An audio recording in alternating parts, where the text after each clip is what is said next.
Digital 410 Media proudly presents the What's the Scuttlebutt podcast with your hosts, Don Abernathy, Jeff Copsetta, and Dennis Blocker. Welcome, everybody, to another episode of the What's the Scuttlebutt podcast, your favorite World War II-based podcast. And we have another fantastic guest coming on tonight, but I'll be happy to let Jeff introduce our guest. But speaking of Jeff, how you doing, fella? I'm great, and man, I am so excited about tonight's episode. Here he is, the man with the strong chin, holding down the clean-shaven beard for you ladies out there, Mr. Dennis Blocker. Dennis, how you doing, sir?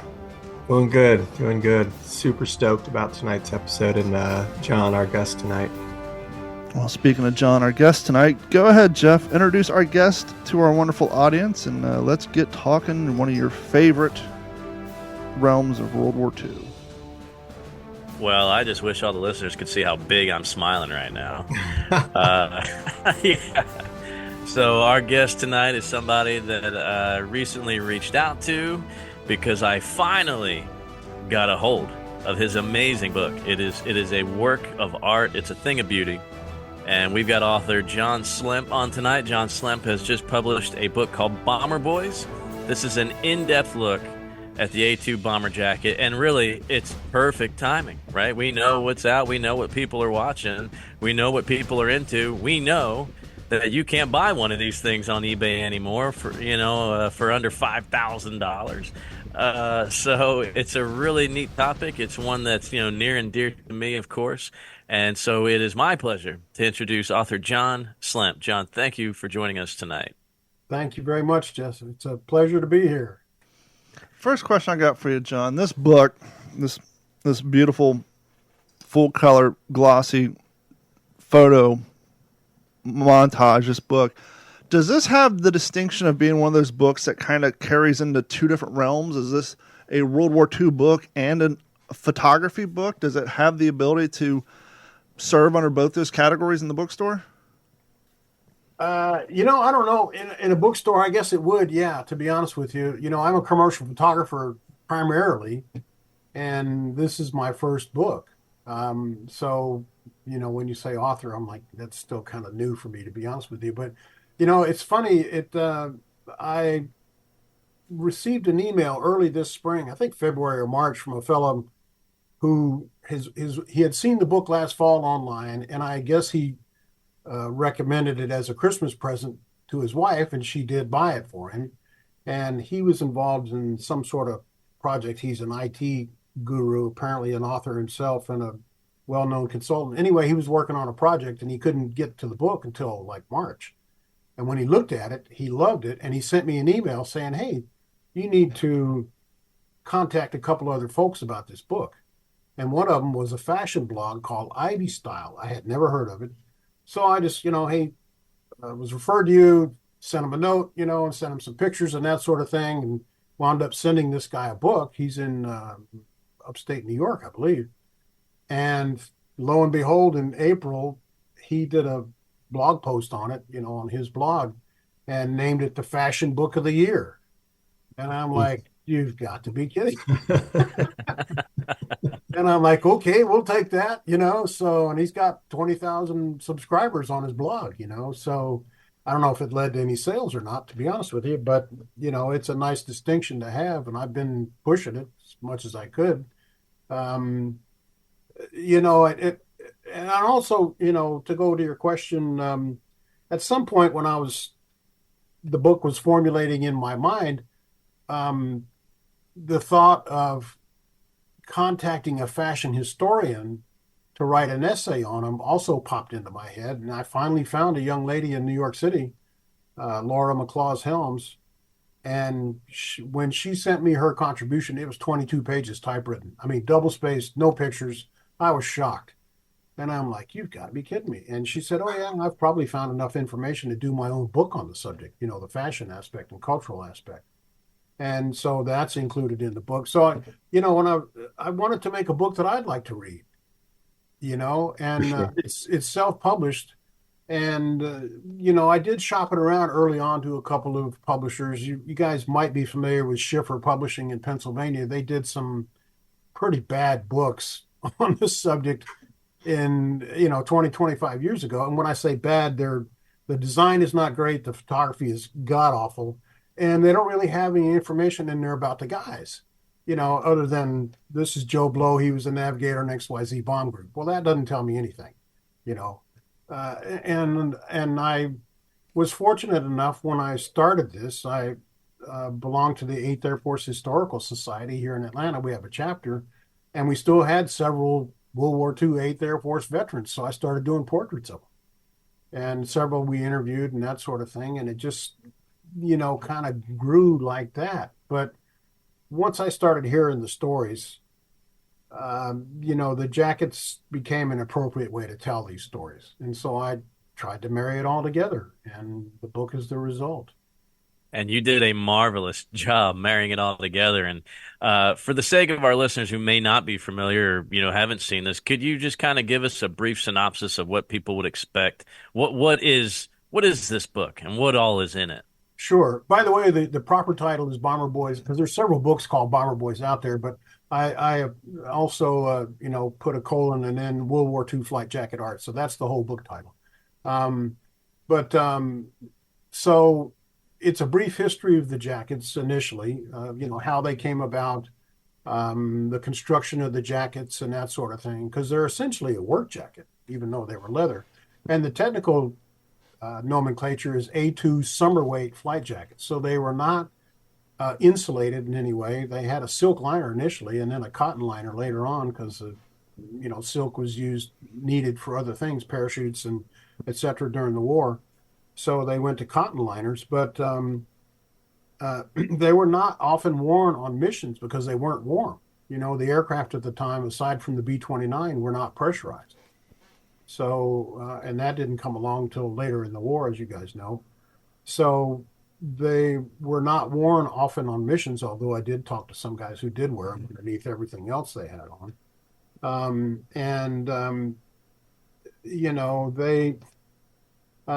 So we have that in the first part of the book, and then we go in, I broke it down by combat theater. So we have the European theater, which includes the 8th Air Force, obviously. And then we have the Mediterranean and North Africa. And then we have the China, Burma, India, and Pacific section. And that's a lot smaller than the European theater. Come to find, and I think for a lot of reasons, the majority of the jackets that I came across were done in the European theater.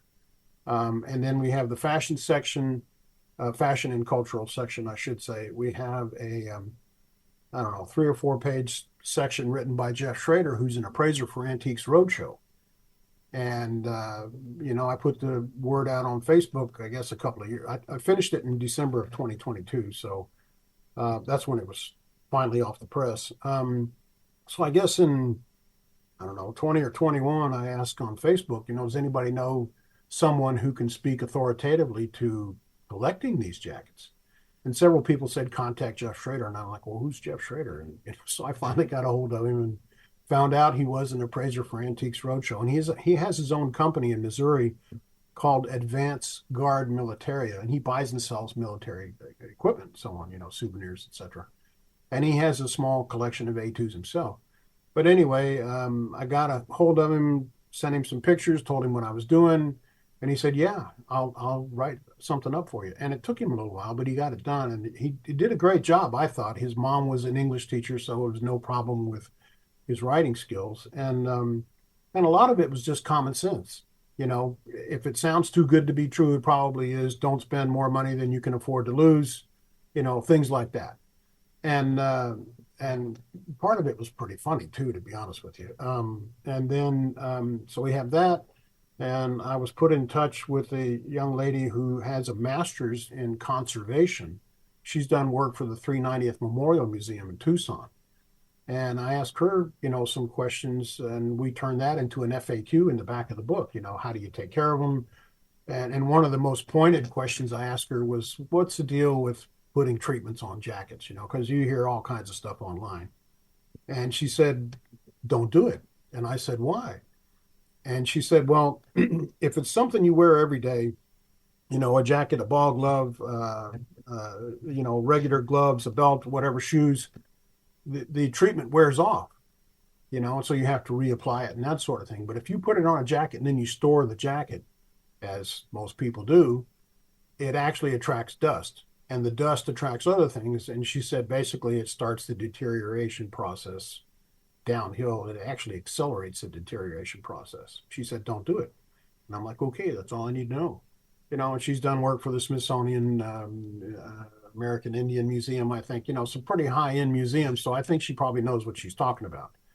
And, I haven't had anybody directly challenge me on that, but, I would rather listen to an expert than, some guy who's been applying neat's foot oil in his garage for 20 years. Yeah, for sure. So that, and it has an index too. The other books, the 3 or 4 books that were done, they don't have an index. And I'm like, well, how do you find something if you don't have an index? Other than just leafing through it and memorizing what section it's in. But, there's a lot of people that don't want to do that or don't, can't or won't. And, at some point, it crossed my mind that people may actually want to use this for research at some point. Absolutely. Especially those in living history. That's the basic organization of the book. Absolutely. Hey, John, I got a question for you. Can the tradition of painting these jackets be traced back to a specific person and or region, or is it we just have a loose idea of when it kind of started and proliferated through the Air Corps? That's a good question. The short answer is no, I don't know. If there was a starting point, obviously there was a starting point, but I don't know what initiated it. I have a feeling it's a very American thing.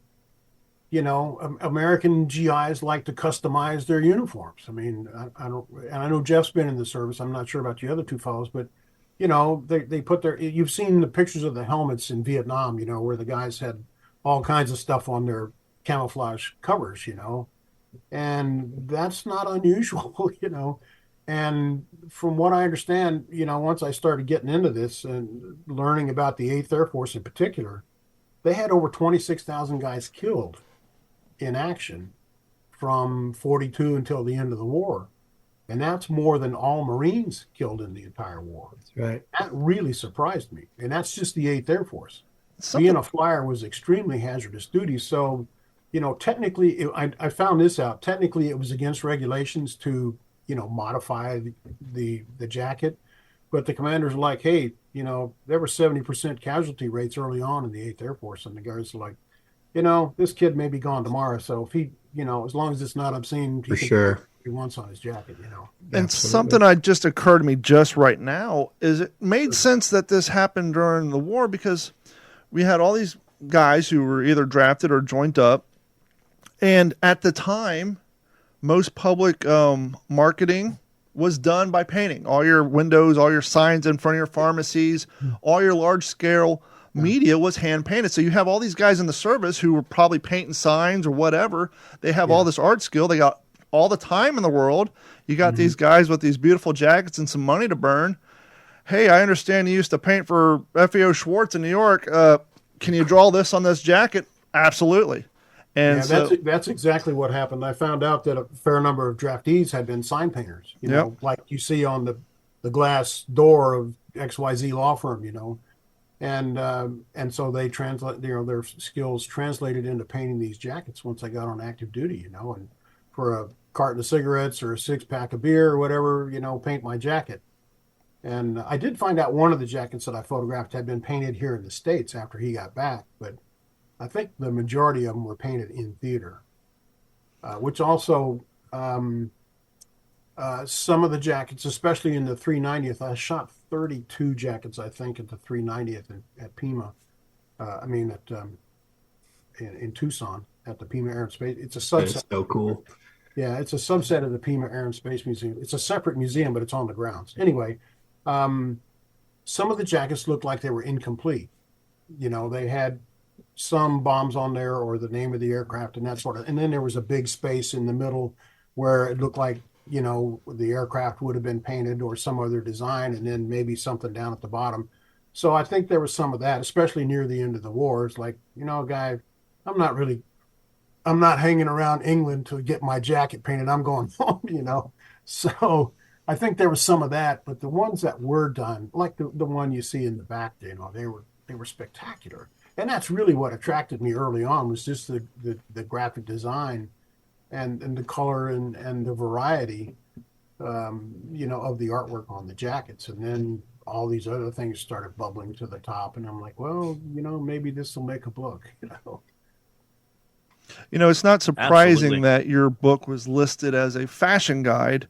Ralph Lauren has made exact reproductions of the of the Marine Corps Boondockers. I forget, there was another fashion designer who kind of made it big on MTV in the late 90s. He went on to team up with PF Flyers to make exact replicas for a short run of the World War II Marine Corps jungle shoe.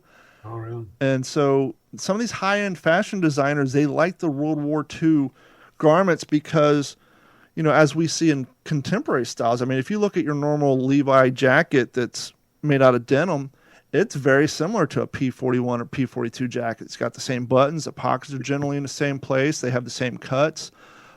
Dickies modern-day Eisenhower jackets and mechanics wear.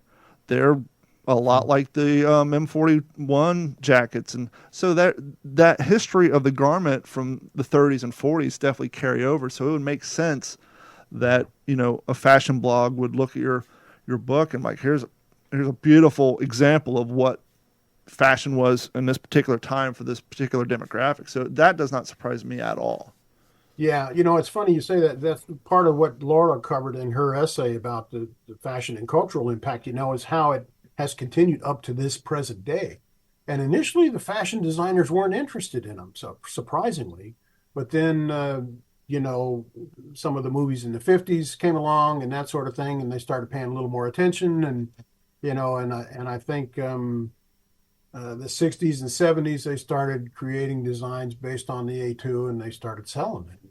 Anything that sells in the fashion world is like, hey, we can make money, so it's continued to this day. And Yeah, actually, that in that regard, here in San Antonio, at downtown at the River Center Mall, it's a high-end district, and there is a chain of stores in San Antonio called Bunker 27, and it's surprisingly all World War II. And oh, really? there's just all this Air Corps pictures all on the walls, and they're selling the jackets. Like, they can't keep enough of them, of course, because of Masters of the Air. But yeah, absolutely. There in the mall and walking along the mall, there's Bunker 27 and this World War II fashion and World War II music coming out. And it's just like catches your eye in your ear because you're not expecting, to hear Boogie Woogie Bugle Boy Company B when you're walking down. I think John's thinking the same thing I am. I bet they got some shelf space, John. I just wrote a note, so Absolutely. note to self. Yes, sir. One of the things we like to do on this podcast is kind of, because we all come from different walks of life, and this is one of the things that Jeff and I have talked about. It's always fun when you do World War II reenacting with the same group of guys for 5 or 6 years, and the first time you see Steve in his civilian clothes, you're like, I never pictured you for a golf shirt and khaki guy. But we all become from different realms. How did you were saying before we went on that you're a photographer? How did your passion and your profession of photography meet over to your desire to take photos of these jackets? But more importantly, how did you get access to these jackets in order to take photos of them? Right. How did you marry that all together? Sure. Well, I was born in Japan. My dad was in the service, and he retired with 22 years of service. He was initially in the 82nd, and then he became a Green Beret. And he was in Vietnam twice, more properly Laos, Cambodia, and Thailand with the Green Berets. And they wanted to send him back again in 69, and he already had his time. He's like, no, I want to go home and watch my boys grow up, So he retired. And so I tell people I had 13 years prior service as a kid because that's how old I was when he retired, But so then when I went into the service after college and, ROTC and all that, and became an armor officer for almost 11 years, but I picked up photography as a hobby in Germany. I was single and, after hours, the sidewalks rolled up pretty early in Germany. So I would go to the photo lab and learn how to make prints and things like that, Wow. And, and the other thing I did when I had time, was I would travel, and I wound up, I don't know why, now that I think back on it, but I wound up going to all the famous museums in Europe, the Louvre and the Vatican Museum in Rome and, places like that to see real art, quote unquote. and why is this art so famous? Why is it so revered? And I guess it kind of, started my visual education in that regard. It's funny. I needed 2 classes to graduate college, and I took art appreciation and music appreciation. They were both pass fail, but they were probably my 2 favorite classes in college. Because they were so fun. I always found it's kind of ironic to have something as subjective as music, art, photography in a format that they apply grades to it. I remember it was like, I still remember to this day, my first class, a black and white photography class in the 90s, my teacher did a full 10 minutes on the appropriate way to break the glue capsules on the back of your masking tape when putting on a mat. So, it always felt like I got kicked out of drawing 3. It's like, I always found it's weird to have a class where they're going to put grading structure on art, but it happens. Yeah. Yeah, right. How would Picasso pass? I mean, how do you quantify that? Especially from a teacher, quote unquote, who may have zero talent. It's like, it's so subjective. But anyway, so I belong to the Experimental Aircraft Association, and in 2014, I asked around my local chapter if anybody had a jacket. I had known about it for a long time, but I had never seen one. So I asked around if anybody had one. I'd like to see it. And sure enough, they had their uncle's jacket. They brought it in. It was in a shadow box. And I'm like, well, can we take it out? I'd like to photograph it. And they're like, yeah, sure. So I took it out and I photographed it. And in the book, it's the Missing You jacket. You'll see it. And it's a scantily clad lady, and it looks like she's holding the phone up and that sort of thing. And I'm like, this is very cool. It had 50 bombs on the front. The guy was a B-24 top turret gunner in the Mediterranean. Oh, wow. And a survivor of the Ploesti oil field raids and that sort of thing. And yeah. And so I'm looking at this jacket, and it's like touching history. I didn't touch all of them, obviously, especially at the Smithsonian, they had people doing that. But, when I looked at the collar of this jacket, I shot it on a very high resolution camera. I mean, I can make a print as big as this wall here, and we have actually, and it looks fantastic. And I'm looking at the collar, and you can see the grime in the guy's collar, and I'm like, this is the guy who wore this jacket. It's a work jacket. He sweated in it, he got dirty in it. This was not a fancy, go to a ball jacket. And it just humanized it for me.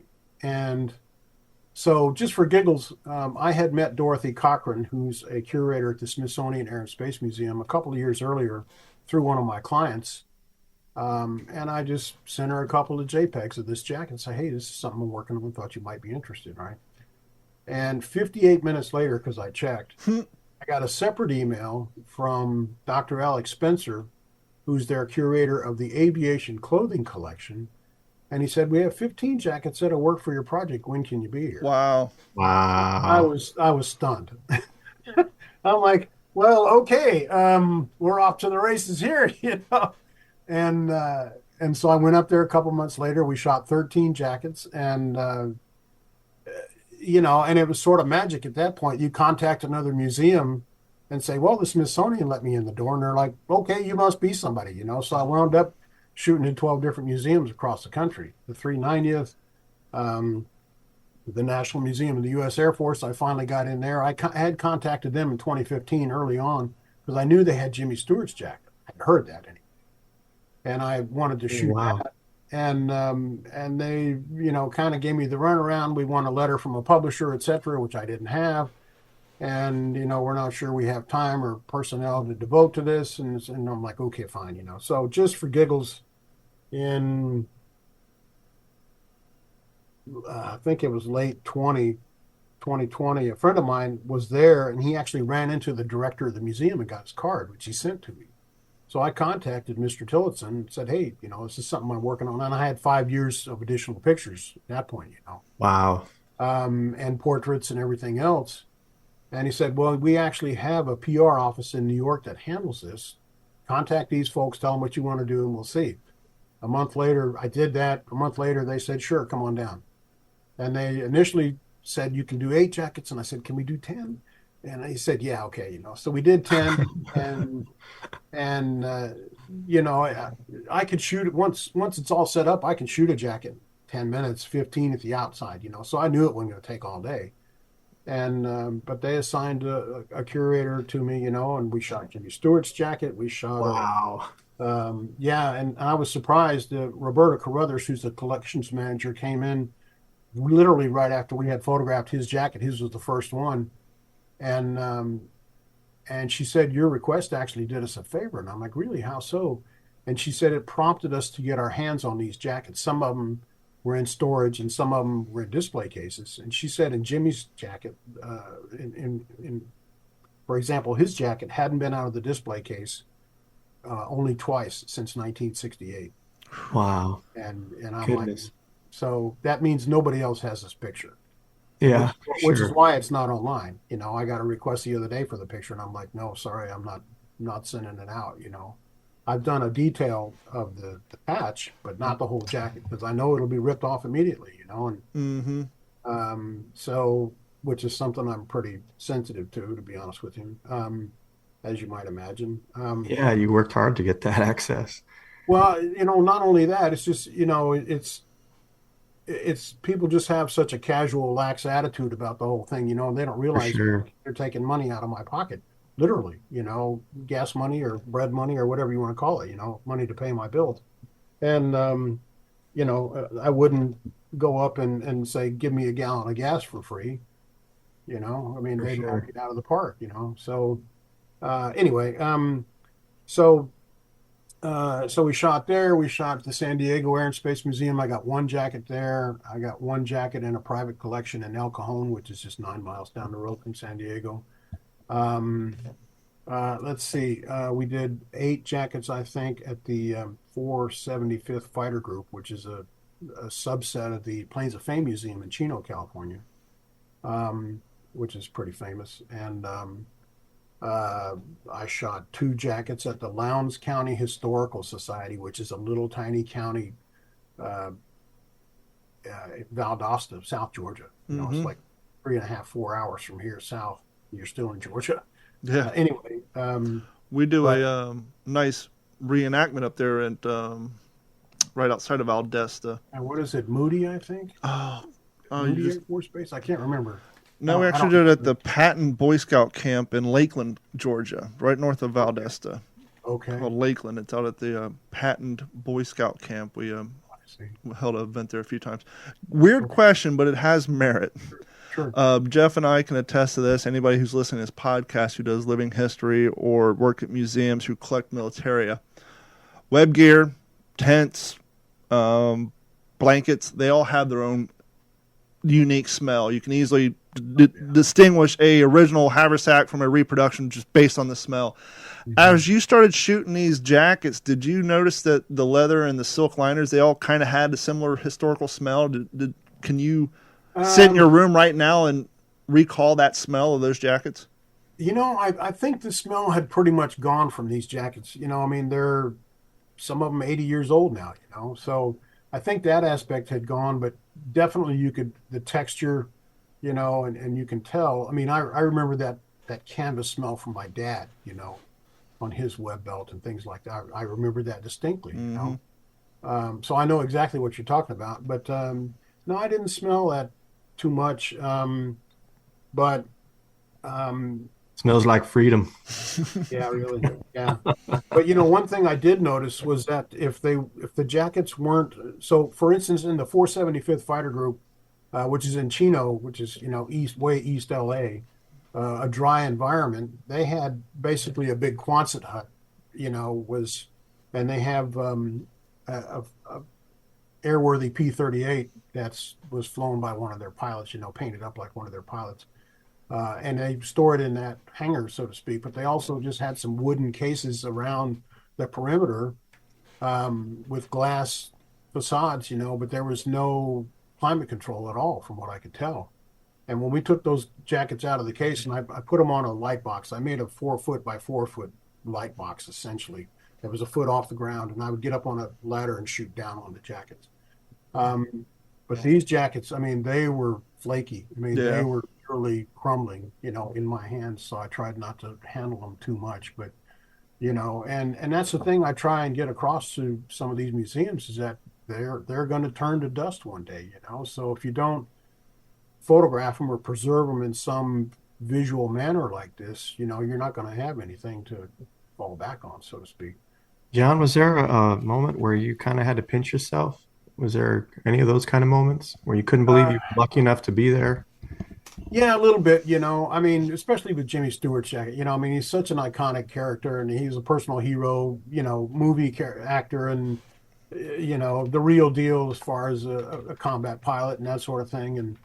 And some of the other jackets too, I equate it to touching history. I really do, and I, and it's not like I got jollies out of handling the jackets or anything, but it's like one of the jackets that was sent to me from Oakland, California.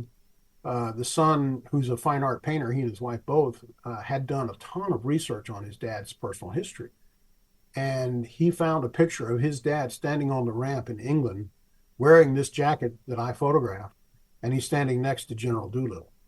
Oh, wow. And I'm like, this is That's pretty cool. That's history. Yeah. That So I'm is like, correct. how does this stuff happen to me? That's pretty cool. So yeah, there were definitely some moments like that, I love that stuff.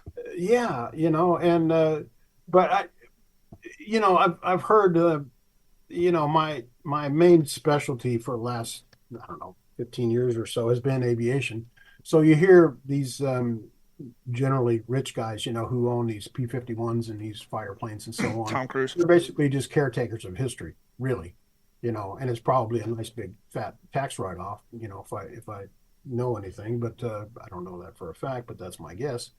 But they are preserving history, and that's one point that Jeff Schrader made. He said, not only are museums collecting these jackets, but there's a fair number of private collections. And these guys are caretakers of history. And I had never thought about it like that, and so Yeah, for sure. that was a very good point. But yeah, to answer your question, yeah, there's several jackets. I got to photograph Hub Zemke's jacket at the Air Force Museum, and I Oh, didn't wow. really know anything about him until I read up on him and like, this is cool. Yeah. And it's just a red liner on the inside. There's no artwork on the outside at all. But he was an ace, and in his unit, if you were an ace, you could get a red cloth liner put in, which he did. And it's just fantastic. It's this gorgeous red color. And Yeah. When I saw that in the book, that was really something. I mean, I'm familiar with Zemke, but the red liner was, man, did that pop. It is a beautiful jacket. yeah. It doesn't need anything on the outside. No, it didn't, and I, to be honest with you, I struggled early on with, because with digital, you can, these were all digital files. You can really pop the color if you want to increase the saturation, and early on, I didn't want to do it too much. I've always been a fan of punchy colors, but you can go overboard and make it Mickey Mouse colors real easy, and I didn't want to do that. So I kind of toned it down initially, but then I got to thinking about it a little more, and I'm like, I bet when these were new, these were fantastic. If you walked into a room full of these, it must have knocked your eye out, I And was of course, just we don't have any color pictures from that time, which is such a shame. But I'm like, I think we can give myself a little leeway to pop this color up a little. before you said that, I was thinking in my head, you can't hold it against yourself because you're digitally compensating for history because paint fades over time, and so Yeah, you're exactly. probably restoring it to its closer Yeah. context. Yeah. This is probably exactly. an answer Jeff maybe knows, and I know you probably know, but I'm a novice when it comes to this particular realm. That's okay. Obviously, when it came to mass production of World War II uniforms, gear, what have you, it was done by different manufacturers. When it came from these jackets, how many different manufacturers were there loosely? Or more importantly, is there a particular manufacturer that when collectors are looking for, I want one of these jackets from this particular manufacturer versus this one over here? Right. It's funny. I found a book written by a guy named Sweeting, who was a curator at the Smithsonian, and he had written a book about Air Corps uniforms and so on, and part of it was about the A2s and so on. So I relied on that pretty heavily. But he talks about There were, as I understand it, there were 18 different manufacturers, mostly in the Northeast, because that's where the bulk of the garment industry was. There were some in Pennsylvania, there were some around Chicago and that sort of thing, but most were New York, New Jersey, that sort of thing. And the way I understand the procurement system worked at the time is the government bought all the parts, the components for the jackets. They bought the leather, they acquired the zippers, the linings, the woolen cuffs and waistbands, the snaps, the whole 9 yards, so to speak. And then they gave it to the manufacturers along with the drawing. This, of course, was after the contract was awarded, and said, build us a jacket. And so from what I understand, they would assemble this jacket for about $8.25. And a fellow that I swapped emails with, I think, later on, said, now you got to remember that didn't include the physical cost of the items. So, he thinks it was probably $4 or $5 for the physical items. So for $13, $14, they built an A2 jacket. Wow. Yeah. And, Man. And my best guess, between what I found, there's a book written by a fellow in England, the Type A2 Flight Jacket Identification Manual, Eastman leather jackets. And this fellow Eastman actually did some DNA analysis on some of these jackets to find out if they were horsehide or cowhide. And but he has a wonderful chart in the back of the book that outlines the manufacturers, the contract numbers and all that sort of thing. And I took the time to add up the contract numbers and so on. And from another fellow in England, that I corresponded with, best I can tell, there were about 750,000 of these jackets produced. But Wow. there is no official number because they came into the inventory in 1931, if I remember correctly. And during the Depression years, the military budgets were pretty limited.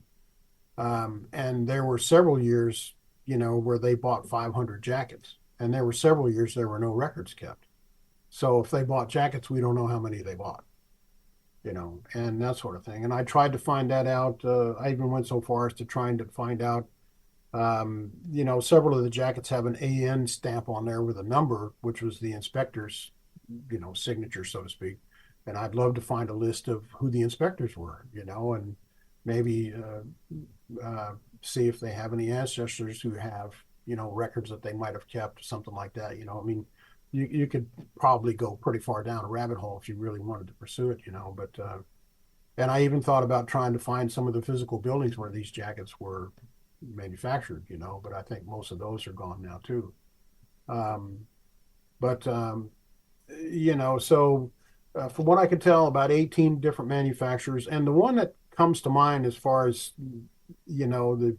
there were some variations on the theme. That was one thing that really surprised me early on. I always thought they were just brown jackets and the cuffs and waistband were, dark brown. Well, some of the jackets, the waistbands and the cuffs were almost bright red.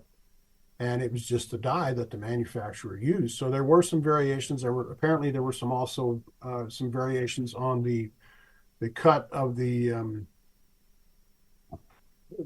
flaps for the the pockets, are the corners sharp or are they rounded a little bit? The same for the collars, is the collar a little longer? Stuff like that, And there are people out there online, there are several discussion forums where there are guys who pole vault over that stuff, and just can tell you how many threads per inch and is it the right color. I'm sorry, I'm not that guy.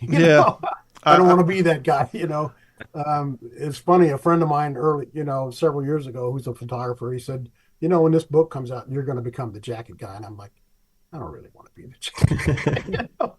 Got bad news for you. I don't want people calling me at, 2:00 in the morning. Is this the right jacket? And I'm like, I don't know. I think I could, push come to shove, I could probably tell an authentic jacket from a later fake one. But I am not an expert on these jackets in any way, shape, or form. As far as the physical, makeup of them. But so what you're saying is, don't anticipate a appearance of you on Pawn Stars when Rick calls you up for the expert opinion. I mean, I could. Yeah, I can talk about it in general like we're doing here, but can I authenticate the XYZ jacket? Maybe, maybe not, But call Jeff Schrader. He can do a much better job than I can. But to go back to your question about, is there one favorite over another? One manufacturer's name that I keep hearing pretty often is Roughwear, and they were made in Pennsylvania, if I recall. And that's a pretty standard looking A2 jacket. I think most of the companies that make replicas, Eastman, Goodwear, the Real McCoys, etc., they all have a Roughwear style jacket, and a lot of people seem to like them, so hopefully that answers your question. John, was there any moments where maybe something on the jacket kind of solved a riddle? It's funny you say that. I found one or two jackets where I made a discovery that the museums didn't know. Actually, two jackets. So on the back of the A2 that I shot at the San Diego Air and Space Museum, they had one jacket. Apparently, a former volunteer had helped himself to the vast majority of their collection. But the one jacket they had, I'm told, was an authentic Flying Tigers jacket. Ooh. And it had a patch on the front. It's not in the book. It didn't make the cut, actually. But on the back, there was a rectangle. You could see the outline of a rectangle where a patch had been, And I'm not sure if you know what a blood chit is. That's something else. Yes, but it looked like a blood chit had been on the back of the jacket. And I pointed that out to the curator, and he's like, "Oh, I didn't know that." I'm like, "Come on, guys, look." Because part of it's, it's a slightly different color than the rest of the jacket and that sort of thing. Yes, sir. And they just never paid attention to it. And but as probably they had a big fire in the 70s and it burned a lot of their records and so on. So they don't really know who owned the jacket. There's no name tape or anything on it. And another jacket that I came across at the 390th, I discovered that it was not a 390th member. It had, so there was an aircraft called 5 Grand, which was the 5,000th Boeing B-17 off the line, and they had a big 5 Grand painted on the nose, and all of these signatures from all the workers, and phone numbers and addresses, and will you marry me, and all this kind of stuff. Apparently, it added several hundred pounds to the plane and slowed it down by 2 or 3 miles an hour. But anyway, so I'm looking at this jacket that I photographed at the 390th, and it had a real faint look like the 5 Grand logo on the breast of the jacket, So I'm looking at it, and I looked up the picture of the plane, and I'm like, boy, that looks like it, And I looked down below, and usually the name tape was up fairly high on the left breast, and it wasn't, I forget the exact dimensions, but it wasn't real big. It was like a 1/2 inch tall and 4 inches long, something like that. And but this name tape was right above the pocket, so it was kind of unnoticeable, and I looked down, and the guys had the name on it. So I looked up the guy's name, and sure enough, he was in the crew that transported the aircraft from the States to England. And then when it got to England, it was farmed out, it's like, okay, well, this airplane's going over here and you guys are going over here, so they didn't get the plane anymore. But I guess they had to have the jackets painted up, And I called up the curator at the 390th, and I'm like, do you know this? And he's like, I don't know, It's like, go back to sleep, But, that's pretty cool. So I made a couple of, unintentional discoveries in that regard, Yeah, that's awesome. And it's fun, and I learned a few things, and hopefully, enlightened a few other folks, which is okay, So I hope he's not listening, but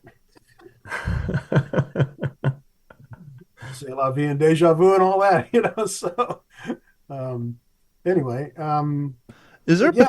I'm sorry. Go ahead. Is there a particular jacket that stands out in your mind as having the most intricate, or maybe just the most awe-inspiring imagery on the back of it? One that just separates itself from the rest of them that you've had the experience of looking at? Yeah, this one here in the background here was one of them. The 390th. If I had to pick out one collection in the country, the 390th had the most visually compelling collection by far. They just had some spectacular artwork on their jackets, and so and they're very proud of them, and so the museums that I shot at, the deal was, if you'll let me in the door, I'll photograph these jackets, and you will get high-res JPEGs of these files, for your records. And the 390th actually did some things with them that I hadn't contemplated. They created an Adopt a Jacket campaign. They wanted to fundraise for some new display cases. And so, adopt this jacket, give us a few bucks, etc. And it was successful. They raised enough money to get new cases. Wow. And they rotate the jackets through on a regular basis. That's something they routinely do. And so when they were pulling the jackets out of one of these cases, a moth flew out. Oh. Which horrified the curator, And they went back to the pictures that I had done because they're so high resolution, and they compared, my picture to the condition of the jacket. Unfortunately, the moth hadn't done any damage, but that was another use of the pictures that I hadn't contemplated. That's pretty cool. So I'm like, yeah, that's cool. So they do have value, in certain ways, and I'm hoping these museums, I gave the high-res files to the Air Force Museum, and the last time I checked, they still hadn't put them online. So I don't know what the deal is there, but, the pictures of the jackets they do have online are god-awful. I mean, it looked like it was shot with an iPhone 5 through the glass, and reflections and tungsten light, and, other than that, they're okay. But it's like that old famous gif of the teapot someone was selling on eBay. You could see the reflection of them in the teapot. Yeah, and I'm like, guys, this is the best I can do here, but I think it's pretty much state of the art. You're welcome to use it, and they have it. So, you can lead a horse to water and all that. But that's a kind of a theme in those kind of places. I was just going to say that there's one consistent thing about museums is nothing happens fast. Yeah, I have discovered that. Yeah. And, and I mean, annoying. The National Museum of the U.S. of the 8th Air Force down in Pooler, they just started carrying the book this spring, and I tried to start the project there early on and was turned down, rebuffed rather rudely by their curator. And I wrote him a letter and basically told him, well, I'm not going to tell you what I told him, but it was pretty cool, shall we say. And, and I've got a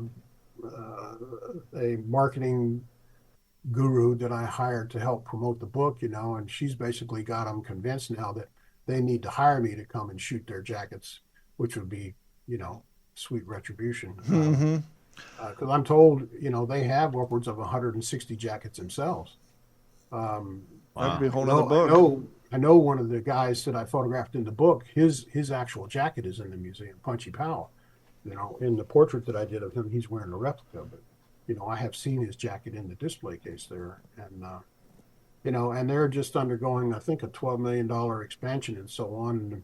And I'm friends now with several people on their board, and I just photographed their chairman of the trustees and so on this spring. And, maybe one of these days they'll get around to, figuring out that they can do something with these jackets besides store them in the case in the back room, Yeah.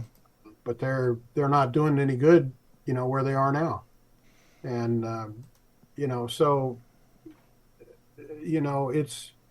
that's the other thing I discovered too. I had several museums turn me down, basically for manpower reasons. They said they didn't have enough personnel to devote to, pulling the jackets out and having me come and spending a day or whatever. And I'm like, okay, all you can do is say fine. But, the 8th Air Force thing really ticked me off because of the way it was done. Had they said no in a nice way, it would have been fine, but it wasn't nice. And that really ticked me off. Anyway. You made reference to the 1970s record fire, which we've discussed on the show quite often because my grandfather's records were in there. Another, sad for multiple reasons, but pertaining to this subject matter, we were talking earlier about clearly the men who painted these jackets are artists, and they came from the artist background, and then you follow that up by saying in your experience that you thought the 390th bomb group had some of the better jackets. Mm-hmm. How awesome would that be if that record fire never happened, that we could actually go back and learn some of the names and history of these guys who painted these jackets? But, right. Those names are just lost to history. Yeah, there were two or three where the artist signed the jacket, so we know there's two of them that I know of in the book who we know who the artist was. One of them was Harry Hall, Holl, and he became I think he was already famous before the war. Even he was a potter actually after the war on Long Island, and very famous in that regard. But he was a jacket painter, and another guy was Gorimko, who had been a sign painter before the war, and he painted the 100th Bomb Group jacket. I'll think of it here in a minute, but um, for one of the guys in the book, and it's pretty famous artwork now, actually. Um, but it yeah. So most of it is lost to history, to answer your question as to who painted the jackets. And the other thing I found out too was that in Italy, I think the Italians came over to our side in '43 when they wised up, and so there apparently were some R&R bases in Corsica, and guys would go there and have custom patches made, 15th Air Force, but they were in size leather. They cut these leather pieces and layered them, and colored them, and they were really intricate. And so to make a few bucks, they would do this custom artwork. And one of the jackets in particular that I photographed has a Black Panther on it in a square patch, and it is just spectacular. Mm. And so and some of the other jackets, I'm sure, were painted off post, so to speak, off the base by local artists, even in Italy, and I think even in India, because either guys didn't have the interest or didn't have the time to paint them, so they would hire a local artist to paint, because people were looking for ways to make money any way they could. And so, it was not a uniform thing, so to speak. It wasn't always a crewman, a fellow crewman who painted, although that did happen sometimes, a fellow crewman who would paint the jackets, or a local artist in the unit, that sort of thing. Well, you've certainly piqued my interest on the 390th because I visited the Pima Museum several times. I was there about 2 years ago, and boy, they have really, since the first time I was there in probably the early 90s, that place has really grown. That is a beautiful museum, the Pima County Air Museum. Yeah. And they've got a pretty famous A2 that I remember hanging up in there. It has nothing to do with it being original, but it's who wore it. And if I remember correctly, they have Catherine Weiler's A2 hanging in there with the Memphis Belle painted on the back. Of course, Catherine is the daughter of William Wyler, who did the original documentary, and then Catherine was the producer for the Memphis Belle movie in 1990. So that was an interesting jacket to see in there. That's not, of course, not necessarily some historical value, but more from a Hollywood icon, I guess, value. But back to your book, you've got a lot of surprises in there, John. I mean, just flipping through there, when you see a book that size, it's like 400 and some odd pages, 12 inches by 12 inches. It's an enormous coffee table book. And again, it is beautiful. It is art. It's very artistic. It's very well done. But some of the surprises were, for me, the beautiful full color artwork of some of the aircraft. Folks may not exactly know what a P-38 looks like or a B-17. And you mentioned Punchy Powell a minute ago. And, when we got off the phone, that little nugget of, oh, you need to look on the inside of the dust cover. And I'll say no more because I want people to buy the book and see what's inside the dust cover. Thanks. Yeah. But then, something I didn't really think about was the A2's, what it has done for fashion and the impact it's had. I mean, Yeah. we get the picture of Steve McQueen, right? Of course, I was going to see that in there. Then it veers into the Marlon Brando, and then we've got Harrison Ford as Indiana Jones, and then all of a sudden you see Salt and Pepper, from the 90s. It's like, Yeah. wow, these leather jackets. And I will say there was one that I thought I was going to see that I didn't, and that's the Fonz. I expected to see a little Fonzie in there. Right. Yeah. No, I so the images in that section, I licensed those myself. So, from two stock agencies. So there may have been budgetary constraints there. I can't remember but, the book was self-published and self-financed, so I'm still telling my wife that I'm going to pay her back, and that sort of thing. So, and we're working on it. We're going to the American Library Association conference at the end of the month in San Diego, where hopefully I'm going to. I am scheduled to give a presentation, and I'm hoping we'll be able to sell it to a bunch of libraries and universities and so on across the country. Oh, yeah. And if you guys want to get your own copy of Bomber Boys World War II Flight Jacket Art, please head over to WorldWar2BomberBoys.com. That's WWII, just like our website, WWIIBomberBoys.com. Books can be found there. Before we let you go, we have a segment called What You're Reading. And we're going to start with you, John. What you reading, fella? Could I say one more thing up to that? Absolutely, please. There is a downloadable PDF on the website with all the jackets in the book. It's a spreadsheet, an Excel spreadsheet, and it'll give you the manufacturer, the date, how many were in the contract, if we know who the guy was that owned it, all that sort of thing, his unit and so on.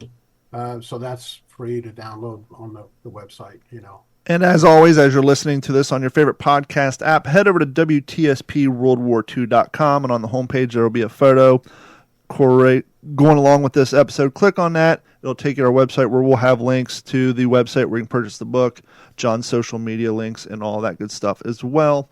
But yeah, what you're reading, John? It's funny. I put it down for a while, but I started reading again last night, Luck of the Draw by Frank Murphy, who was a B-17 crewman. He grew up here in Atlanta, and his daughter now works for CBS or NBC, one of the biggies up in New York. She was with CNN here in town, I think. But anyway, she was here recently promoting the book. They just republished it. And so I was reading it. It's really quite interesting. And I've just read the prologue and started into the first chapter, but it's quite interesting. And he's actually his character has a cameo at the end, either episode 8 or 9 in Masters of the Air, where he's depicted in the POW camp. Because he was wow. Yeah, he was shot down and survived the war and that sort of thing. But so that's what I'm reading right now. And I just read stuff all the time. Somebody reminded me, or I saw something online, I can't remember yesterday or today, about the Berlin airlift, and the Berlin candy bomber. Yeah. I had the opportunity to photograph Gail Halverson, who was the original candy bomber, when he was in town here in 2011, I think. And really a super nice man. But so I put up a little blurb about that today on Facebook and so on. I've always been interested in World War II history. We lived in Okinawa for 4 years when I was a kid. Wow. From when I was 8 until I was 12. And so, we lived off the post too for a time.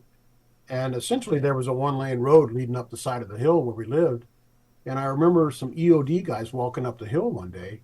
There were some kids in some houses further up the hill, and they came walking back down the hill a little while later, and they were carrying machine gun belts, and I think they had some grenades and some rifles and helmets and all kinds of stuff that they had found in a hole. Wow. Yeah, and I think they're still finding stuff on the island, bombs and foundations and so on down in Naha where the capital was and so on. But wow. So just we lived in Richmond after my dad retired for a time, and Richmond, Petersburg, battlefield, Civil War, and and I graduated college in Chattanooga, and the Chickamauga battlefield is right down the street there. Lookout Mountain. Yeah, exactly. So it just kind of happens that I've been around these areas. When I was stationed in Germany, I wish I had gone to Normandy. I didn't, but we trained at Grafenwehr all the time, and that's where Rommel trained the Africa Corps. Wow. So, That's wild. You got to experience a lot of history. When you walk the ground, you sort of get a sense of the place, so to speak. I remember I did get a chance to go to the Dachau concentration camp, which is literally. There's a sign right there, the Munich city limits, and then, there's the concentration camp. So there was no doubt in my mind the locals knew what was going on. Mm-hmm. Oh, wow. But when I walked in through that gate, it was a cold, damp, overcast November day, and I got the heebie-jeebies just walking in the door. And I never get the heebie-jeebies, but I did that day. Yeah, and I'm not making this comparison to be rude, but when it comes to the smell that those horrible places had to put off, for townspeople to say they had no idea. You go to Kentucky, Tennessee, Georgia, you talk to somebody who lives 5-8 miles downwind from a pig farm, they can tell you there's a pig farm down there. Because, that odor does travel. So to say that you had no idea of the mounds and mounds of human remains rotting, and you had it's just unbelievable, because the smell would waft down there. There's no way they had no idea. There's no way. They knew. Yeah. Before the show, you and Jeff were talking about something that the two of you were discussing off air, and I thought it'd be great for this segment because Dennis is, he's done research for books and he's written a book himself. But you're talking about why books essentially have the shape in which they have and the history of that. And I said, save it for the air. I want to hear it, and I know Dennis wants to hear it too. So give us a brief, how and why do books have the current shape and fit that they have? Do you want to talk about it, Jeff, or you want me to? I guess I could start it. Well, I mean, I can talk about it if you want me to. Well, yeah, no, go ahead then. Go ahead. Yeah, it was an Instagram post that I came across, I think this morning. I can't remember, yesterday or today, but a fellow was talking about how papyrus was originally the first paper, so to speak, and it was interleaved, and so it came out in a square shape because that was, how it worked out, So the early books were square, and then when paper became dominant, they would fold. So the paper was shaped in an animal shape, rectangular. And I'm probably leaving out something, Jeff. Yeah. So after papyrus, they went to the parchment, which was made of animal skin. Yes. Yeah. And when they were tanning it and everything, it was typically more rectangular. Yeah. Yeah. And so what they would do is they would, take this rectangle and they would fold it into fours and then cut it. So it made 4 sheets, but the sheets were still rectangular, and there was a name for the section of 4, which I forget now. But so that's why books, and because they had already been doing the parchment that way, the guys who literally were hand scribing, the copies, they just continued with that format because they were used to it. That's awesome. So that's why most books are rectangular. And it makes sense too, because after they started to industrializing it and printing it up, you're not going to remachine your plant because somebody wants to shape the book a little different way. Yeah, it's funny. This book was an expensive book to print, and yeah, for sure. And when I walked into the factory, there's a little video I think on the website, where I went to the factory a couple of times to do press checks and so on, and to do the proofs early on.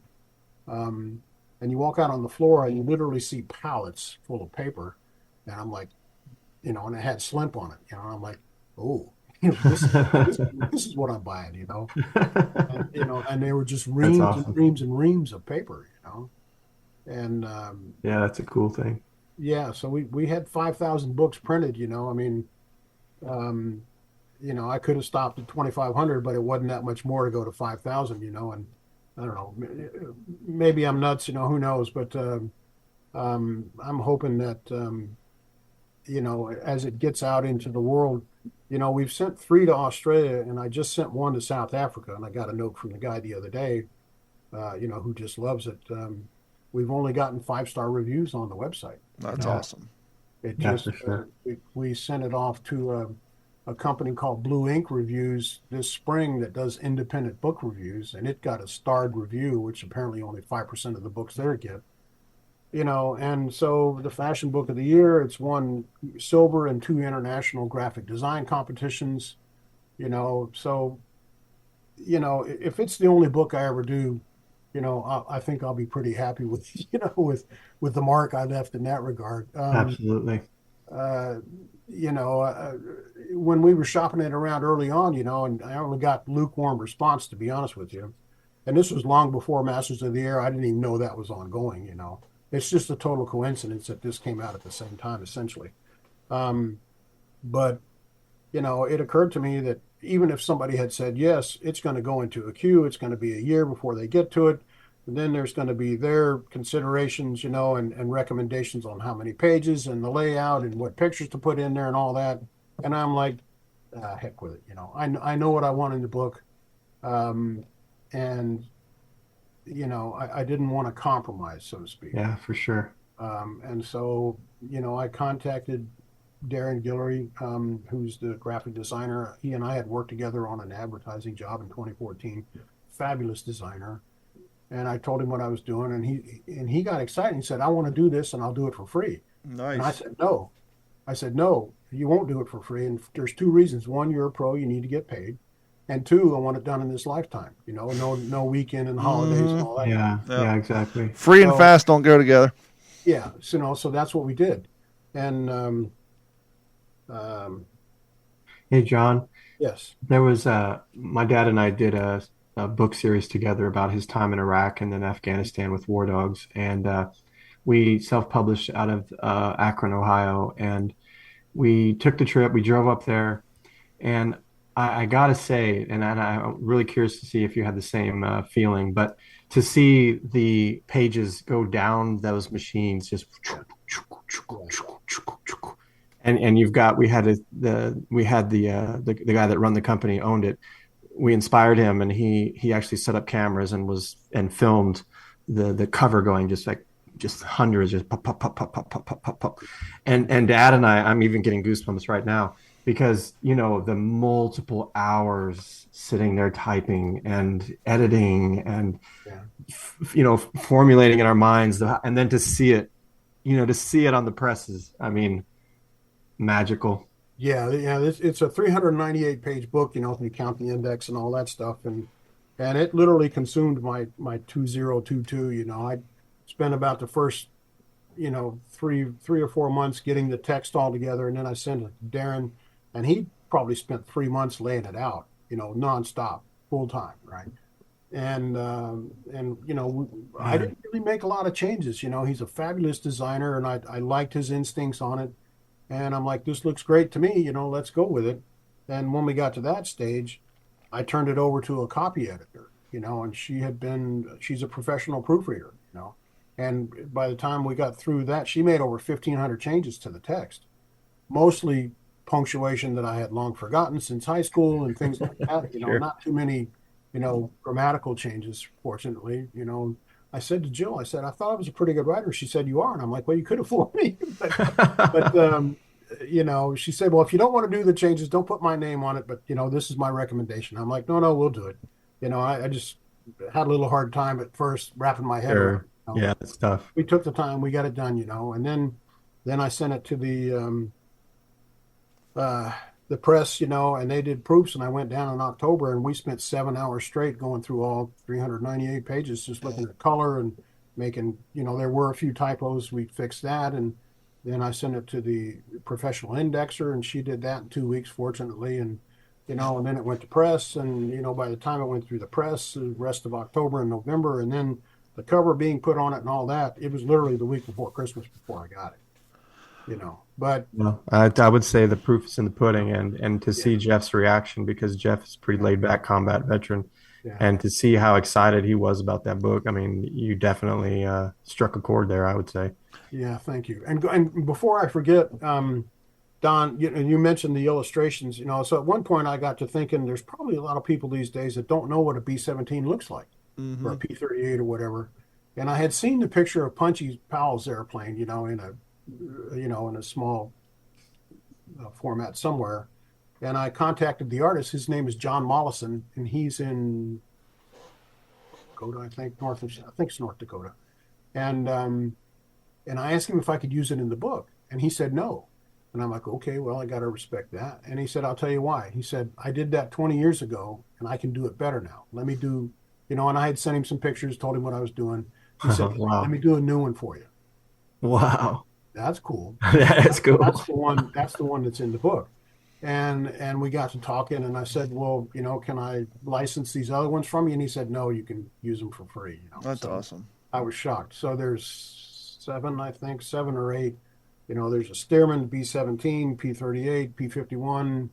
I'm probably forgetting some, I'm sure, several different aircrafts that are in the book depicted. And, and I think it, added greatly to the whole. It really did. And that was the other thing too. I was really fortunate to have some wonderful collaborators on the book. John and Jeff Schrader and Laura and and Darren, the work he did, and Jill with the proofreading and the index, and all of it just kind of came together, kind of magically in a way, to be honest with you. And I think everybody involved was pretty proud of it, to be honest with you. We know you mentioned one jacket earlier, and then I'll get to Dennis and Jeff and what they're reading. You mentioned one jacket that didn't meet the cut. Roughly how many jackets didn't meet the cut that didn't make the book? Was there just the one or a few? So I shot 162 jackets across the country, some from public collections, not all museums. We did 12 museums and then, I don't know, 30 or 40 privately owned jackets. So there's 104 jackets in the book. I have the list right here in front of me. And so only 3 from the Smithsonian made the cut. 10 from the Air Force Museum, 26 from the 390th, 3 from the Kalamazoo Air Zoo in Michigan, 5 from the 475th, 17 from March Field. That was the other big museum, pretty good museum in Riverside. 3 from the Indiana Military Museum, which is a little tiny museum in Vincennes, Indiana.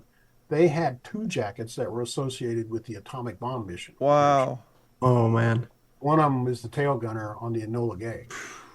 Whoa. And I'm like, how does this stuff happen to me? I'm like, talk about a jacket to get, and then 37 individually owned jackets. So 104 are in the book. What was the criteria? Was it just maybe the quality of the jacket, not enough background on the owner? Was it? Yes and yes. And part of it was just condition, visual attraction. Is it attractive visually? Sure. And Darren did a lot of the choosing, and then we massaged that at one point. But by and large, I was pretty happy with what he chose, to be honest with you. Wow, that's amazing. Hey, Dennis, fella, what's going on? How you been? Doing good. What you reading? I am reading a book called Golden Bones. And this is a gentleman I met while I was dressed as a German soldier for my very first time a couple months ago with Jeff.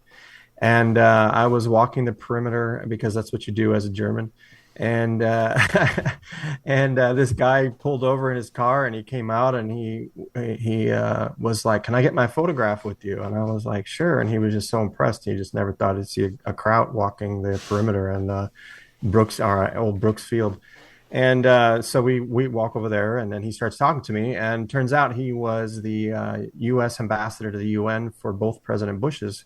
Wow. And this book, Golden Bones, is about his escape from Cambodia. Wow. And Khmer Rouge, and being in a labor camp, and all the death and destruction and the near close calls, and his that's what when it comes down to it, America is probably one of the very few places where you can go from that to you're the U.S. ambassador to the UN, and I just freaking love that about this country. But the book is absolutely phenomenal. It's called Golden Bones, and just such a great read. Hey, Jeff, when you're not perusing that beautiful, colorful book of bomber jackets that you have behind you, what you been reading? Well, it's funny. This is the first time I've read about this campaign in its entirety. It's always a chapter or two or a footnote in other books I read, but this is the first book I've read strictly about the Doolittle Raid, and it is called The Doolittle Raid, America's Daring First Strike Against Japan by Carol V. Glines.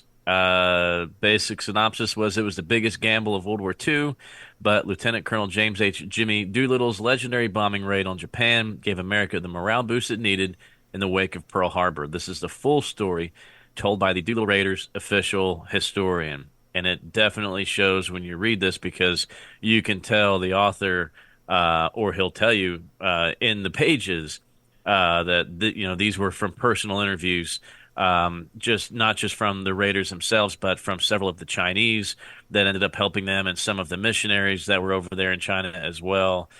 So it's really neat. Like I said, this is the first time I've read about the Doolittle Raid in detail, so I'm really, really enjoying it. And, of course, after meeting Dick Cole several times, man, I wish I would have read this. So I have so many more questions, and, of course, now I'll never get to ask them. But I'm very fortunate to have some really neat conversations with him through the years. But now on a deeper level, That's how it always is. Now I wish I had one more day with him. For sure. Yeah, John, did you get any Doolittle jackets? I did. Dick Cole's small portrait is in the book, but yes, I got the Navigator on the number 9 crew at the airport. How cool is that? Yeah, that was one of the ones. They gave me a list. I could get 25 or 30 jackets, and I definitely cherry picked. And that was one of the jackets I absolutely wanted. That is so cool. I got a Tuskegee Airman jacket there too. Oh, awesome. They're very rare. The Tuskegee Airman jackets are very rare, and there's a Wasp jacket in the book, the Women Air Force Service Pilots. Nice. They were extremely rare too. That's awesome. So, there's, I tried to cover the basis in that regard. I have photographed 8 different Tuskegee Airmen, and there's a group shot of 6 of them in the book, and then General McGee is also in the book. There's a couple of pages devoted to the Wasp, even though they weren't, combat people, so to speak. But, I thought it would be interesting to put them in there. Again, I'm trying to make it a book that I'd like to read. Well done, John. I'm very, this sounds crazy, but I'm really proud of you, because that's going to last generations, and it's preserved now. So thank you for all that hard work. Hey, John, before we wrap it up, where can people find you? We discussed your website, but I know you're on Instagram and Facebook. Where can people track you down if they want to learn more information about you, your book, and what you got going on now? Well, my regular photo website is just johnslemp.com, and that's SLEMP, Sierra Lima Echo Mike Papa.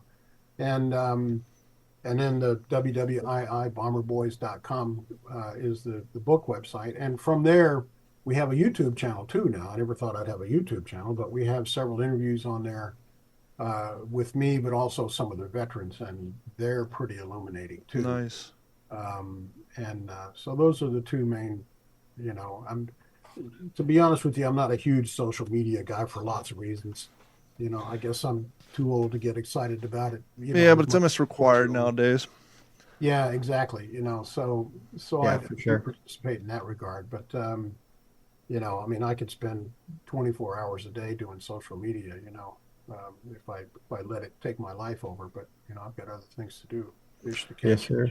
We want to thank each and every one of you for your continued support over the last 5.5 some odd years. And as always, please head over to WTSPWWII.com to download all of our podcasts, see our photos, and all of that good stuff. Head over to our merch page, buy yourself a shirt kind of like the one I'm wearing now with the K rations on it. And I know Jeff has one underneath his jacket over there. He's got the Red Ball logo. And speaking of YouTube channels, head over to youtube.com, look for D410 Media. I just posted part 2 of my interview with the 105-year-old World War II vet, John Skeen, so that is up there. The full version of that, much like the full version of the other podcast and some of the content Jeff has coming up, will be available to our Patreon subscribers. So head over to patreon.com, look for D410 Media, or click on the Patreon link on our website. But for myself, Jeff Copsetta, Dennis Blogger, and John Slemp, thank you guys so much, and we will talk to you all next week. This has been a Digital 410 production.